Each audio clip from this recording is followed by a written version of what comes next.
नमस्कार दोस्तों, मैं अनूप कुमार श्रीवास्तव आप लोगों का स्वागत करता हूं।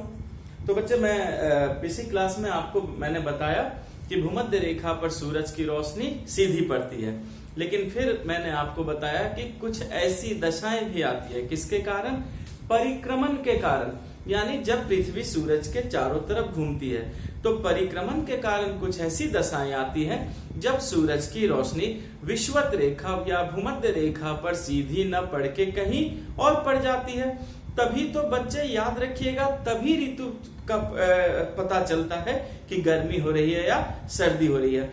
आज हम उन दशाओं को समझेंगे बच्चे, और जैसे दशा को समझेंगे अपने आप हम क्या कर लेंगे, ऋतु परिवर्तन को समझ जाएंगे। पूरी बात समझ में आ गई?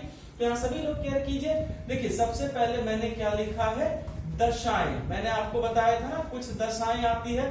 तो याद रखिए बच्चे, अगर हम दशाओं को सीख जाएंगे तो अपने आप ऋतु परिवर्तन को भी सीख जाएंगे। क्लियर है?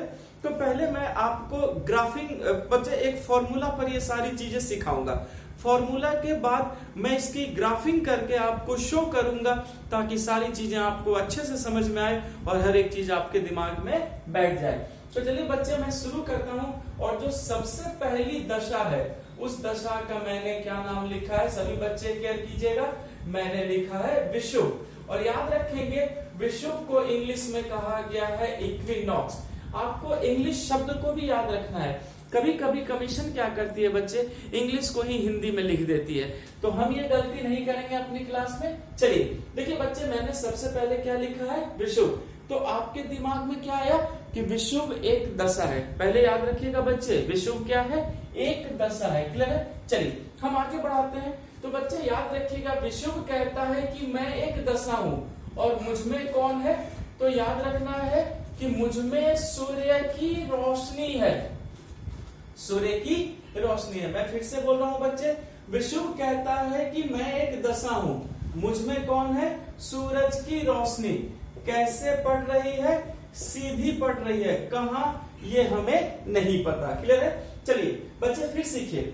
विषुव कहता है कि मैं एक दशा हूं, मुझमें सूरज की रोशनी है। कैसे पड़ रही है? सीधी। कहां?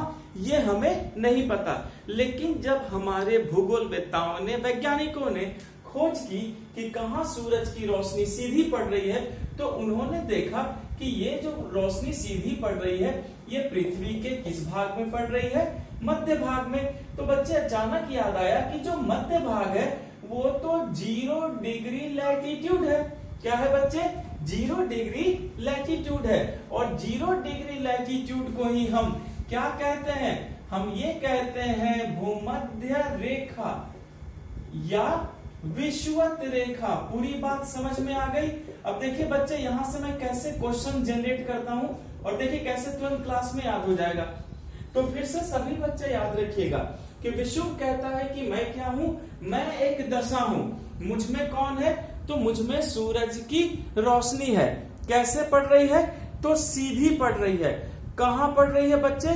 तो जब वैज्ञानिकों ने खोजा तो उन्होंने देखा कि पृथ्वी के मध्य भाग में, और पृथ्वी का मध्य भाग ही क्या है बच्चे, 0 डिग्री अक्षांश है, जिससे हम भूमध्य रेखा या विषुवत रेखा कहते हैं। अब समझ में आया बच्चे विषुवत रेखा का मतलब? अगर कोई आपसे पूछे कि विषुवत रेखा का मतलब क्या है, तो बोलना है वैसी जगह जहां सूरज की रोशनी क्या होती है, सीधी पड़ती है। अब समझ में आया? तो बच्चे मैंने आपको बताया था कि पृथ्वी के बीचों बीच भूमध्य रेखा है, पर भूमध्य रेखा का एक और नाम है और वो नाम क्या है, विषुवत रेखा। अब अगर आपसे कोई पूछे कि बताओ भूमध्य रेखा को विषुवत रेखा क्यों कहते हैं, तो आप ये कहना क्यों, इसलिए क्योंकि विषुवत रेखा ही वो जगह है जहां सूरज की रोशनी सालों भर सीधी पड़ती है।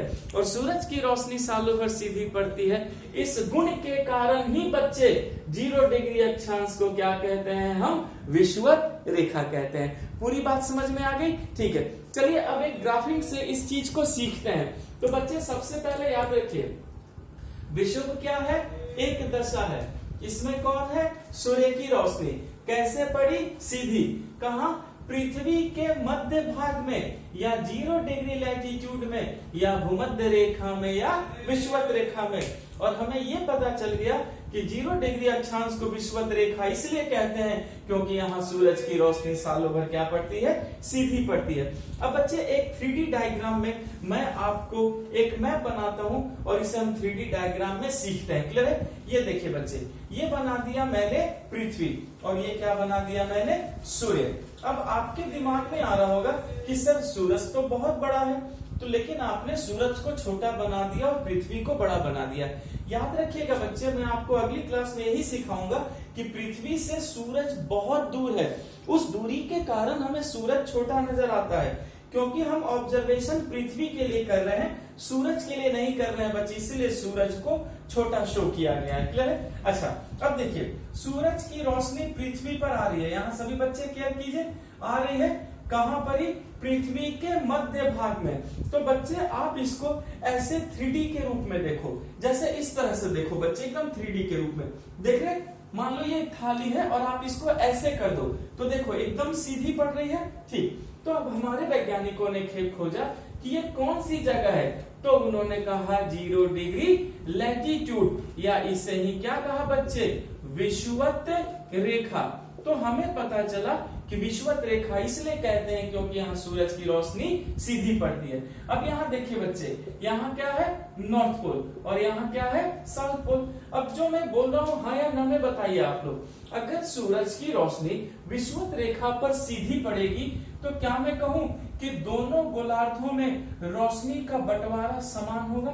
यहाँ सभी बच्चे ध्यान से देखिए, अगर विषुवत रेखा पर सूरज की रोशनी सीधी पड़ रही है तो बच्चे दोनों गोलार्ध में रोशनी का बंटवारा क्या हो गया, समान हो गया। पूरी बात समझ में आई? यानी मैं यहाँ आपको पूरी पृथ्वी के लिए बात कर रहा हूँ। क्लियर है बच्चे? अब देखो ये बात किसके लिए हो रही है, पूरी पृथ्वी के लिए हो रही है। तो हमने देखा बच्चे कि पृथ्वी पर रोशनी, अगर आप दोनों गोलार्धों की बात करेंगे तो दोनों गोलार्धों में रोशनी का क्या है बच्चे, समान वितरण है। देख रहे हैं, रोशनी का समान वितरण। तो बच्चे जरा सोचिए कि अगर सूरज की रोशनी विषुवत रेखा पर सीधी पड़ेगी तो दोनों गोलार्धों में रोशनी का बंटवारा क्या होगा, बराबर। अच्छा बच्चे, अगर आप एक बात बताओ, अगर रोशनी का बंटवारा बराबर होगा तो क्या मैं कहूं कि तापमान का भी वितरण समान हो जाएगा। समझते चलिए बच्चे, भाई सिंपल सी बात है कि अगर रोशनी का बंटवारा बराबर होगा तो तापमान का बंटवारा भी बराबर होगा। और अगर बच्चे दोनों गोलार्धों में तापमान भी बराबर हो गया तो ना गर्मी होगी और ना सर्दी होगी। पूरी बात समझ में आई बच्चे? इसलिए नहीं होगी, क्यों? क्योंकि रोशनी का समान वितरण होने के कारण तापमान का भी समान वितरण हो गया, और तापमान के समान वितरण के कारण न तो किसी गोलार्ध में गर्मी हुई न तो किसी गोलार्ध में सर्दी हुई। इसका मतलब हो गया बच्चे कि दोनों गोलार्धों की जो जलवायु है वो क्या हो गई, नम्र हो गई या कोमल हो गई या मृदुल हो गई। बच्चे आप कोई भी शब्द यूज कर सकते हैं, क्या हो गई, मृदुल हो गई। तो यहाँ पर याद रखना है, मैं आपको फिर से समझा दूं, आप थोड़ा भी कंफ्यूज नहीं होंगे बच्चे, कि अगर पृथ्वी पर सूरज की रोशनी विषुवत रेखा पर सीधी पड़ेगी तो हमने देखा कि दोनों गोलार्धों में रोशनी का बंटवारा क्या हो गया, समान हो गया। दोनों गोलार्धों में तापमान का भी बंटवारा क्या हो गया, समान हो गया। ना तो गर्मी हुई ना तो सर्दी हुई। तो बच्चे ना गर्मी है ना सर्दी है तो मौसम तो सुहावना हो गया। तो बच्चे उसी सुहावने मौसम को भूगोल में हम नम्र कहते हैं, कोमल कहते हैं, मृदुल कहते हैं, माइल्ड कहते हैं, सॉफ्ट कहते हैं, सुहावना कहते हैं, आप कुछ भी कह सकते हैं। तो बच्चे इन चारों पॉइंट को याद रखना कि जब विषुवत रेखा पर सूरज की रोशनी सीधी पड़ेगी तो यही सभी कंडीशन होंगे। इसका मतलब है बच्चे, न तो गर्मी की ऋतु हो रही है और ना ही सर्दी की ऋतु। यहाँ पर केयर कीजिएगा। अच्छा अब बच्चे जरा इसको और मैं 3D में आपको शो करता हूँ। मान लीजिए बच्चे मैंने इसे आगे और इसे पीछे बना दिया। लुक लाइक दिस बच्चे, इस तरह से देख रहे हैं सूरज की रोशनी यहाँ पर है, यानी ये हिस्सा सूरज के सामने है और ये हिस्सा सूरज के पीछे है। तो इस ग्राफ में देखिए बच्चे, ये हिस्सा सूरज के सामने है और ठीक ये हिस्सा सूरज के क्या हो गया, पीछे। तो क्या मैं कहूँ कि इस हिस्से में सूरज की रोशनी पड़ रही है और इस हिस्से में नहीं पड़ रही। तो क्या मैं सूरज की रोशनी को उजाला कहूँ, ठीक है। यानी बच्चे इस हिस्से में क्या है, उजाला है, तो इस हिस्से में क्या है, अंधेरा है। क्या मैं उजाले को दिन कहूँ, वेरी गुड। इसका मतलब इस हिस्से में दिन है, इस हिस्से में रात है। तो क्या मैं कहूं बच्चे, जितनी बड़ी दिन है उतनी बड़ी रात है, जितने समय का दिन है उतने समय का रात है। इसका मतलब है दिन और रात क्या हो गए, बराबर हो गए।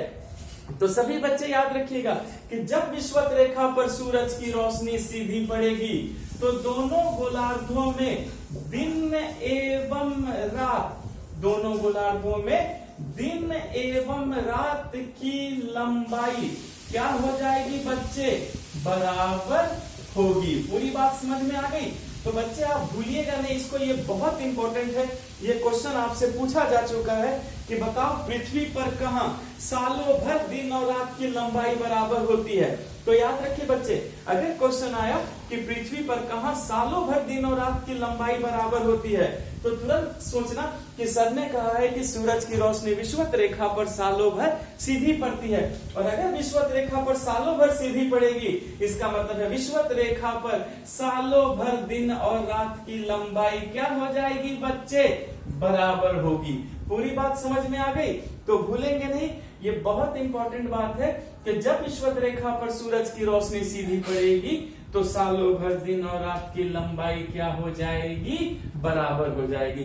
पूरी बात समझ में आ गई, ठीक है। तो देखो बच्चे, दिन रात की लंबाई बराबर। अब मैंने यहाँ पर विषुव शब्द और यहाँ क्या लिखा है, दिन और रात की लंबाई बराबर। और अब बच्चे आपसे क्वेश्चन पूछा गया है। देखिए मैंने पहला क्वेश्चन क्या बताया कि बताओ विषुवत रेखा को विषुवत रेखा क्यों कहते हैं। तो आप बोलेंगे क्योंकि विषुवत रेखा पर सालों भर दिन और रात की लंबाई, बच्चे क्योंकि विषुवत रेखा पर सालों भर क्या होता है, तो सूरज की रोशनी सीधी पड़ती है।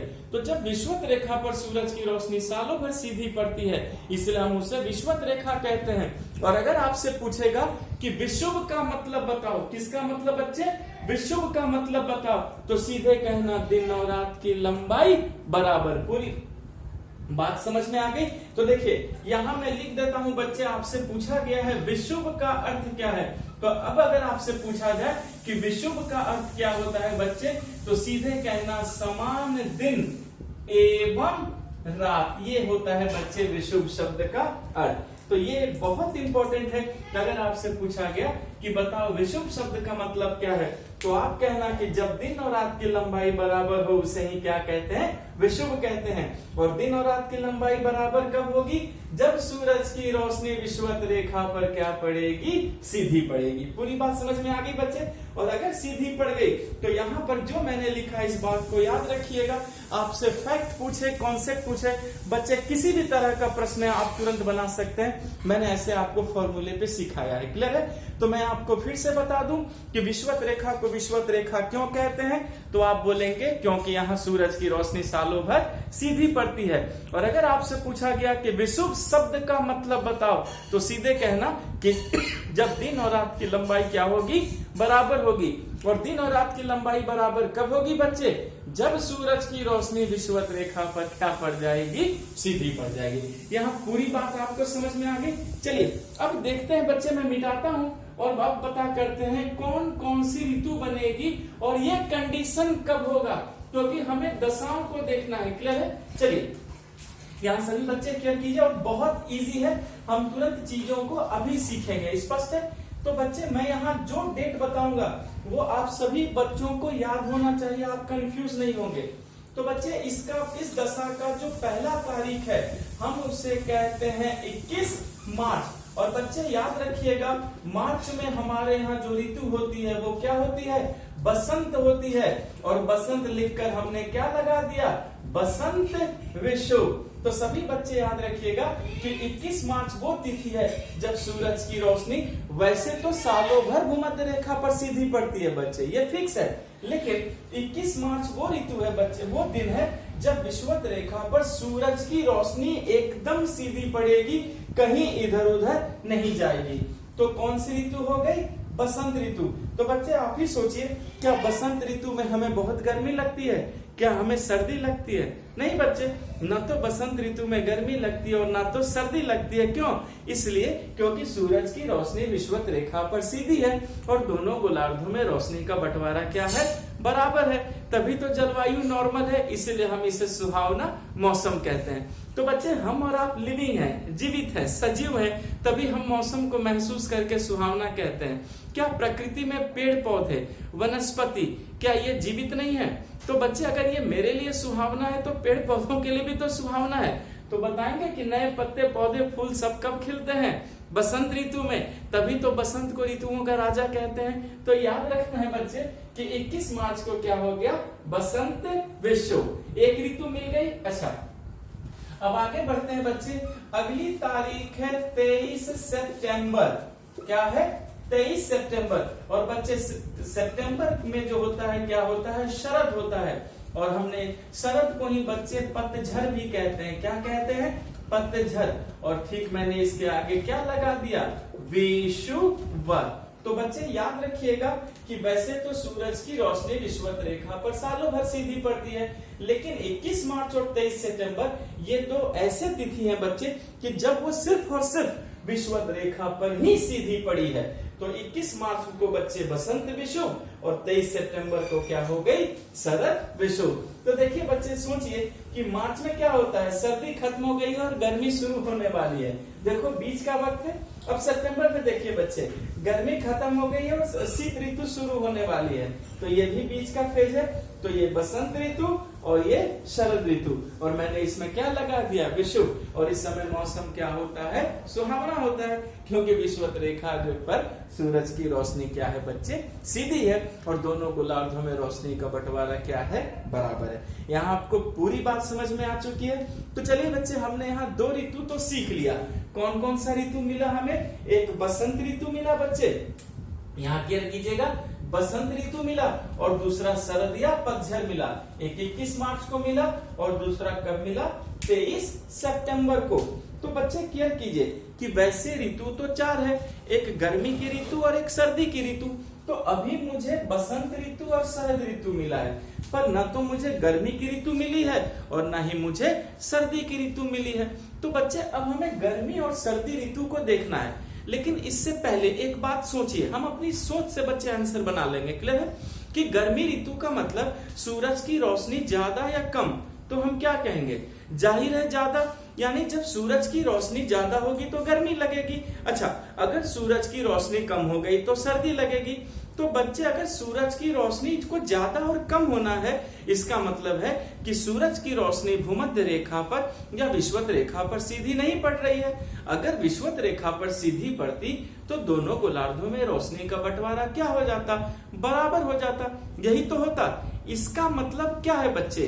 कि अब पृथ्वी ने सूरज का चक्कर लगाना शुरू कर दिया है और परिक्रमण के कारण कुछ ऐसी दशाएं आई है जब सूरज की रोशनी विषुवत रेखा पर सीधी पड़ने से पहले कहीं और पड़ गई। तो जहां पड़ गई बच्चे, वहां रोशनी बढ़ गई तो गर्मी बढ़ गई, और जहां नहीं पड़ी वहां रोशनी घट गई तो क्या हो गई? सर्दी हो गई। इसका मतलब है अब पृथ्वी ने परिक्रमण शुरू कर दिया। अब देखना है कि सूरज की रोशनी कहां पड़ी, उस कौन सी जगह है, उसका नाम क्या है और किस तरीके से हमें गर्मी और सर्दी मिली। पूरी बात समझ में आ गई? चलिए, तो पहले मैं इसको मिटाता हूं बच्चे, और अब हम अपनी दूसरी दशा पर चलते हैं। पहले पूरी हम एक फॉर्मूले से सीखेंगे, उसके बाद मैं पूरी ग्राफिंग बनाकर आपको शो कर दूंगा, ताकि कोई भी प्रश्न हो बच्चे इस चैनल के क्लास से नोट से बाहर नहीं जाएगी। बस आप रिवीजन करते रहें। ओके, तो बच्चे अभी मैंने आपको विषुव सिखाया है। अब हम अगली दशा की ओर चलते हैं, और जो हमारी अगली दशा है बच्चे, उसका नाम है अयनांत। यहाँ सभी बच्चे केयर कीजिएगा। अब जो हमारी अगली दशा है, उस दशा को हम क्या कहते हैं? अयनांत कहते हैं। अयनांत कहते हैं या संक्रांति भी कहते हैं, और इंग्लिश में हम इसे कहते हैं सोल्स्टिस। पूरी बात समझ में आ गई? तो सभी बच्चे याद रखिएगा कि अब जो हमारी अगली दशा है उसका क्या नाम है? उसका नाम है अयनांत या संक्रांति। हम इसे ही क्या कहते हैं? सोल्स्टिस भी कहते हैं। क्लियर है? तो चलिए अब अयनांत और संक्रांति को समझते हैं। बच्चा याद रखिएगा सबसे पहली बात कि अयनांत संक्रांति भी क्या कहता है? कि मैं भी एक दशा हूं, मैं भी क्या हूं, दशा हूं। पर हम और आप कहते हैं कि ठीक है आप भी एक दशा है पर आप विषुव नहीं है, यानी सूरज की रोशनी विषुवत रेखा पर सीधी नहीं है। तो चलिए समझते हैं बच्चे कि कहां पर सूरज की रोशनी सीधी पड़ रही है ताकि ये दशा बनी। तो चलिए एक फॉर्मूले पर सीखते हैं, याद रखेंगे। इसमें जो दिन है उसे हम कहते हैं 21 जून। क्लियर है बच्चे? ओके। अब देखिए 21 जून का वक्त है, कौन है इसमें? सूर्य की रोशनी, क्योंकि बच्चे ये सब किसके कारण हो रहा है? सूर्य की रोशनी के कारण। क्लियर है? देखिए 21 जून का वक्त है, कौन है इसमें? सूर्य की रोशनी। कैसे पड़ रही है? सीधी। यहां सभी बच्चे क्या कीजिए, 21 जून का वक्त है, कौन है इसमें? सूर्य की रोशनी। कैसे पड़ रही है? सीधी। कहां? हमें नहीं पता। क्लियर है? फिर से मैं बोल रहा हूं बच्चे, आयनाथ कहता है कि मैं भी एक दशा हूं, मुझमें भी सूरज की रोशनी है।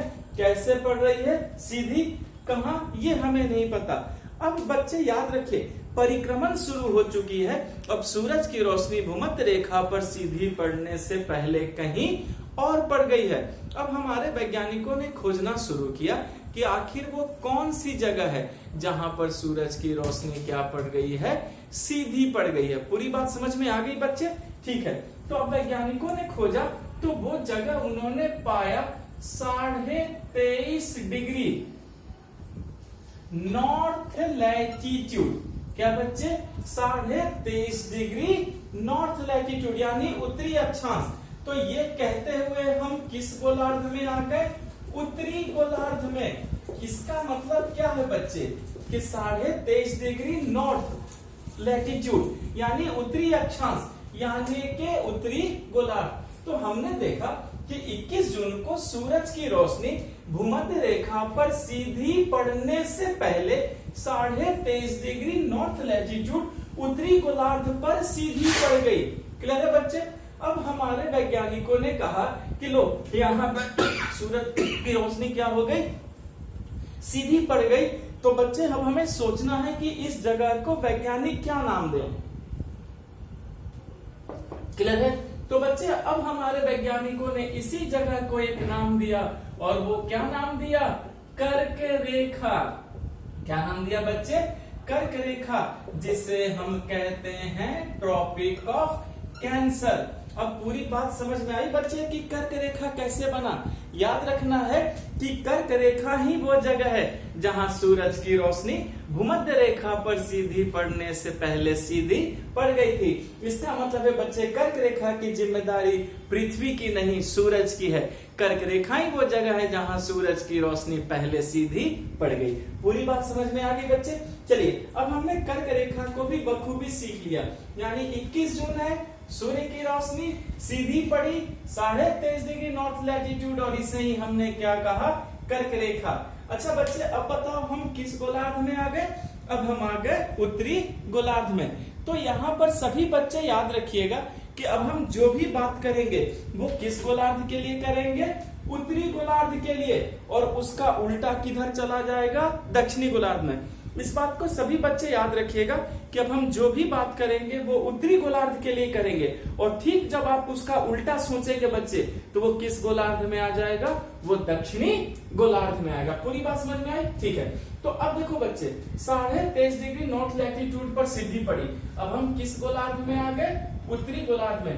तो क्या मैं ये कहूं बच्चे, समझिए, कि उत्तरी गोलार्ध में रोशनी बढ़ी? सही है भाई, सिंपल सी बात है कि अगर उत्तरी गोलार्ध में कर्क रेखा पर पहले सीधी पड़ गई तो जाहिर है रोशनी बढ़ जाएगी बच्चे। ठीक है, अगर रोशनी बढ़ी तो क्या मैं कहूं कि तापमान बढ़ा? जरा समझने की कोशिश कीजिए बच्चे, बहुत इजी है भाई। सही बात है कि अगर उत्तरी गोलार्ध में पहले सीधी पड़ गई तो इससे रोशनी बढ़ गई, और रोशनी बढ़ गई तो बच्चे जाहिर है क्या बढ़ गया? तापमान भी बढ़ा। अच्छा अब बताओ बच्चे, अगर तापमान बढ़ेगा तो गर्मी बढ़ेगी या सर्दी? तो मैं क्या कहूंगा? गर्मी बढ़ेगी। इसका मतलब हो गया कि उत्तरी गोलार्ध में कर्क रेखा पर जब सूरज की रोशनी पहले सीधी पड़ गई तो उत्तरी गोलार्ध में बच्चे किसके लिए बात हो रही है? उत्तरी गोलार्ध के लिए। तो याद रखिएगा कि उत्तरी गोलार्ध में रोशनी क्या हो गई? बढ़ गई। रोशनी बढ़ गई तो तापमान भी बढ़ गया, और तापमान बढ़ा बच्चे तो गर्मी भी बढ़ी। पूरी बात समझ में आ गई? ठीक है। और अगर गर्मी बढ़ी तो फिर कौन सी ऋतु आ गई? ग्रीष्म ऋतु। आगे बच्चे कौन सी ऋतु आ गई? ग्रीष्म ऋतु। तो आप सभी बच्चे केयर कीजिए कि क्या जून में हमें गर्मी नहीं लगती? अब पता चला कि जून में उत्तरी गोलार्ध में गर्मी क्यों लग रही है? क्योंकि सूर्य की रोशनी उत्तरी गोलार्ध में कर्क रेखा पर क्या हो गई बच्चे? सीधी हो गई। तो कौन सी ऋतु आ गई बच्चे? ग्रीष्म ऋतु आ गई। लीजिए हमें गर्मी की ऋतु मिल गई। अच्छा, अब सभी बच्चे एक बात बताइए कि चलिए ग्रीष्म ऋतु तो आ गई, गर्मी की ऋतु हमें मिल गई। अब मुझे ये बताइए कि किस गोलार्ध में रोशनी की मात्रा बढ़ी है? तो हम क्या कहेंगे? उत्तरी गोलार्ध में। तो अगर उत्तरी गोलार्ध में रोशनी की मात्रा बढ़ी है तो क्या मैं कहूं उजाला बढ़ा है? गुड। क्या मैं कहूं दिन बढ़ा है? तो क्या ये कह सकता हूं कि दिन बड़े हो गए और रातें छोटी हो गई? तो क्या गर्मियों में दिन बड़े और रातें छोटी नहीं होती? तो सभी बच्चे याद रखिएगा कि दिन क्या हो गए? बड़े हो गए। और दिन बड़े हो गए तो फिर रातें क्या हो गई बच्चे? छोटी हो गई। पूरी बात समझ में आई? तो याद रखिए, तो क्या गर्मियों में दिन बड़े और रातें छोटी नहीं होती? हो गई बच्चे? अच्छा, अब दिन बड़े और रातें छोटी, और इसी का हम लोगों ने क्या नाम दे दिया? इसी का नाम दिया है बच्चे ग्रीष्म अयनांत। क्या नाम दिया? ग्रीष्म अयनांत कह लीजिए, ग्रीष्म संक्रांति कह लीजिए, कर्क अयनांत कह लो बच्चे, कर्क संक्रांति, कुछ भी कह लो, ये सारे नाम एक है। अब देखो क्या बन गया? ग्रीष्म अयनांत। तो बच्चे जैसा मैंने आपको पिछले लेक्चर में बताया कि विषुव शब्द का मतलब क्या है, तो आपने कहा कि विषुव का मतलब है जब दिन और रात बराबर हो। तो बच्चे अगर मान लीजिए अब पूछा गया कि अयनांत का मतलब क्या है, तो क्या बोलिएगा? जब दिन बड़े और रातें छोटी हो। तो सभी बच्चे याद रखिएगा, अगर आपसे अयनांत का मतलब पूछ ले तो हम तुरंत क्या कहेंगे? दिन बड़े और रातें छोटी। क्लियर है? तो विषुव का मतलब जब दिन और रात की लंबाई बराबर हो। और अयनांत का मतलब बच्चे, अयनांत का मतलब है दिन बड़े और रातें छोटी। पूरी बात समझ में आई? चलिए, तो बच्चे इस तरह से हमें गर्मी की ऋतु मिल गई। अब जरा सोचो बच्चे कि अगर उत्तरी गोलार्ध में गर्मी की ऋतु है तो फिर दक्षिणी गोलार्ध में क्या हो गई? सर्दी की ऋतु। तो सभी बच्चे याद रखिएगा, देखिए मैं नोट में लिख रहा हूं बच्चे, नोट में मैंने क्या लिखा है? दक्षिणी गोलार्ध में विपरीत स्थिति। दक्षिणी गोलार्ध में विपरीत स्थिति, यानी आपने जो उत्तरी गोलार्ध के लिए पढ़ा है बच्चे, क्लियर है? बस उसका उल्टा सोचना है। और जैसे आप उल्टा सोचेंगे किस गोलार्ध में आ जाएंगे? दक्षिणी गोलार्ध में। तो सभी बच्चे याद रखिएगा कि जो मैंने अभी आपको बताया है उत्तरी गोलार्ध के लिए, और ठीक इसका उल्टा अगर आप पूछे तो आप किस गोलार्ध में आ जाएंगे? तो सभी बच्चे याद रखिएगा दक्षिणी गोलार्ध में। यहाँ पूरी बात समझ में आई? अब देखिए बच्चे 21 जून से क्या क्या क्वेश्चन निकल रहा है। देखो मैंने 21 जून लिखा। अब याद रखना बच्चे 21 जून क्या क्या है? तो सभी लोग याद रखेंगे उत्तरी गोलार्ध का पहले तो देखो सबसे बड़ा दिन, क्लियर है? और फिर सबसे गर्म दिन। पूरी बात समझ में आ गई? तो अगर आपसे ये पूछा जाए बच्चे कि बताओ उत्तरी गोलार्ध का सबसे बड़ा दिन कौन है, तो क्या बोलेंगे आप? 21 जून। सबसे गर्म दिन कौन है? तो भी क्या बोलेंगे? 21 जून। अच्छा, अगर उन्होंने कहा कि सबसे छोटी रात, ये भी तो कह सकते हैं बच्चे, सबसे छोटी रात, तो भी क्या बोलिएगा? 21 जून। यानी कि उत्तरी गोलार्ध का बच्चे सबसे बड़ा पूछे, गर्म पूछे, बड़ा दिन तो क्या बोलेंगे? 21 जून। गर्म दिन तो भी 21 जून, और सबसे छोटी रात पूछे तो 21 जून। और बच्चे ठीक इसी का उल्टा अगर आप कर देंगे, अगर उन्होंने पूछा कि बताओ दक्षिणी गोलार्ध का सबसे छोटा दिन, तो क्या बोलिएगा? 21 जून। सबसे ठंडा दिन, तो भी क्या बोलिएगा? 21 जून। और सबसे बड़ी रात, तो भी क्या बोलिएगा? 21 जून। इसका मतलब है क्या बच्चे कि अगर आप उत्तरी गोलार्ध का ठीक उल्टा कर देंगे तो वो क्या बन जाएगा? दक्षिणी गोलार्ध। पूरी बात समझ में आ गई बच्चे? तो भूलेंगे नहीं कि अगर उन्होंने दक्षिणी गोलार्ध का सबसे छोटा दिन पूछा तो 21 जून, दक्षिणी गोलार्ध का सबसे ठंडा दिन पूछा तो 21 जून, या दक्षिणी गोलार्ध का सबसे बड़ा रात पूछा तो भी क्या बोलेंगे बच्चे आप? 21 जून। पूरी बात समझ में आ गई? तो चलिए यहाँ हमें गर्मी की ऋतु मिल गई, अब हमें क्या खोजना है बच्चे? सर्दी की ऋतु। क्लियर है? Thank you class.